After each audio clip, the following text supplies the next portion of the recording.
Over the past year, inflation in Trieste has grown to 1.2%, a small but notable rise from 1.1% on the previous month. This modest increase reflects the city's steady economic pulse, even with broader trends across Europe remaining unpredictable. I'd like to know if you are noticing or seeing the inflation in Trieste. Sure. Fish is not the same as other products because it depends a lot of how much they fish.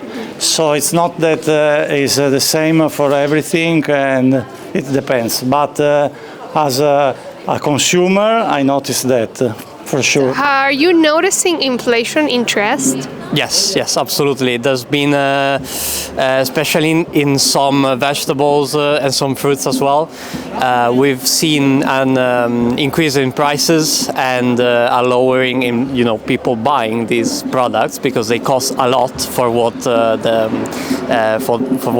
product is. Is with vegetables especially now in winter with the zucchini especially. Yes, not less than 30% of increase. Yes, people. When people see the prices, they tend to look the other way or to look for something cheaper, which is, it's not a good thing to see because we sell this stuff and we know people need this and we have to sell at this price. It's not a good thing.